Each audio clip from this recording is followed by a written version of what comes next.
Dear audience, अस्सलाम वालेकुम।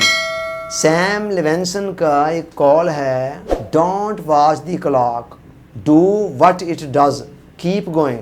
वो कहता है घड़ी की तरफ ना देखते रहें, क्लॉक की तरफ ना देखते रहें, बल्कि वो करें जो क्लॉक कर रहा है, आगे बढ़ते रहें।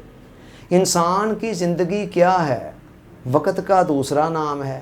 हर इंसान वक़्त की सूरत में एक ख़ास मोहलत लेकर 70 साल की ज़िंदगी, 80 साल की ज़िंदगी दुनिया में आता है और अपना वक़्त पूरा करने के बाद दुनिया से चला जाता है। अब जहाँ वक़्त ख़त्म हो जाता है वहाँ इंसान की ज़िंदगी ख़त्म हो जाती है। देखें, ज़िंदगी वक़्त के अलावा और किस चीज़ का नाम है? अल्लाह ताला ने वक़्त की सूरत में इंसान को जो दौलत दी, यही वो दौलत है जिसको इस्तेमाल करते हुए उसने कारहाएँ नुमायाँ सर अंजाम देने हैं। दुनिया की स्टेज पर अपने मखसूस किरदार को अदा करना है, अपने खालिक और मालिक की रज़ामंदी को हासिल करना है। क्या शेर है एक शायर का, गाफल तुझे घड़ियाल ये देता है मुनादी, गर्दों ने घड़ी उम्र की एक और घटा दी। क्या बंदे, है गाफल इंसान, है अपने मकाम और मर्तबे से गाफल इंसान, ज़रा सोच कि घड़ियाल जो है वो पुराने ज़माने के जो घड़ियाल होते थे, जो घंटी बजाते थे घंटा होने पर, कि वो तुझे मुनादी दे रहा है कि एक घड़ी उम्र की तुम्हारी और कम हो गई है, तुम्हारी ज़िंदगी और कम हो गई है। अब इंसान को करना क्या है?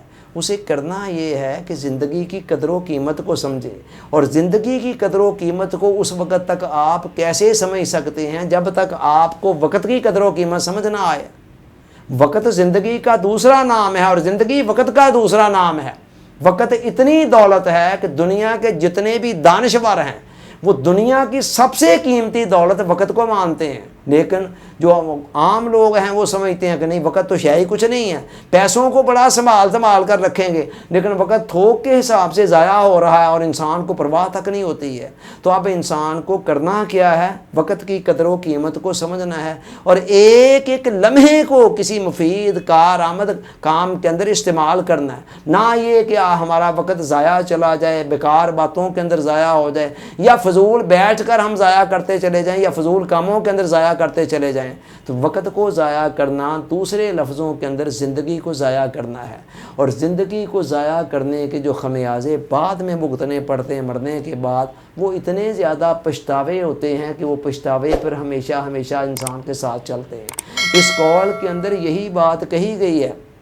आप ये ना देखें, क्लॉक की तरफ ना देखते रहें। क्या मतलब? हाथ पर हाथ धर कर ना बैठे रहें, बल्कि जो क्लॉक कर रहा है वो आप भी करें। जो वो मसलसल आगे बढ़ रहा है, आप भी मसलसल अपने आप को ग्रो करते रहें, पॉलिश करते रहें, आगे से आगे बढ़ते रहें।